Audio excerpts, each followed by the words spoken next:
सज्जनता, जिसको कि हम अंग्रेजी में सिंपलिसिटी बोलते हैं। वस्तुतः सिंपलिसिटी अर्थात सज्जनता एक समर्थ समाज की बहुत ही जबरदस्त मजबूत नींव होती है। सज्जनता यूं ही नहीं चली आती।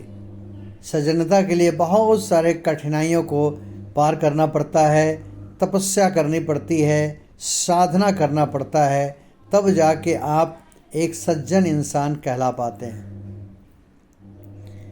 सज्जनता में सच पूछिए तो अपार अंतरंग आध्यात्मिक शक्ति है, बहुत शक्ति है। वो दिखती नहीं, लेकिन अंदर से आप इतना ऊर्जावान होते हैं, सकारात्मक इतनी भरी रहती है कि आप एक कुछ भी अच्छा कर सकते हैं। सज्जनता किसी भी समाज को या किसी भी अमुक व्यक्ति को संगठित, सकारात्मक, पारदर्शी, सहनशीलता, सब्र कह लीजिए, शांति, सहृदयता, निस्वार्थ रूप से सहयोग की भावना, अपनापन का भाव, मानवीय मूल्यों में उन्नति,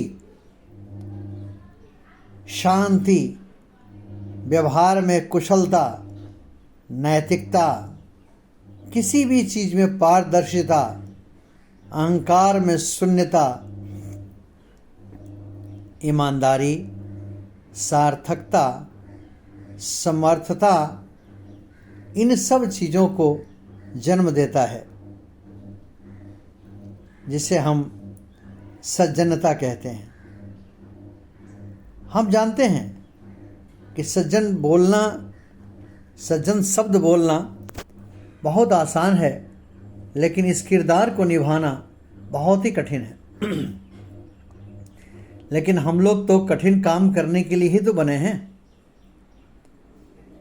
तो आइए एक सज्जन पुरुष बनते हैं, एक समाज को पारदर्शी बनाते हैं, सब्र का पाठ पढ़ाते हैं, सहृदय बनाते हैं, निस्वार्थ की भावना को जागृत करते हैं, आमने सामने जो भी हम हैं उन सब को सम्मान का एक दृष्टिकोण सही रखने की दिशा में अग्रसर करते हैं। जो मानवीय मूल्य है उस मूल्य को और भी उजागर करते हैं, उत्थान करते हैं, और साथ में उत्थान के साथ साथ उसका संरक्षण भी करते हैं। व्यवहार में कटुता को हटाकर, उसमें अहंकार में शून्यता भरकर,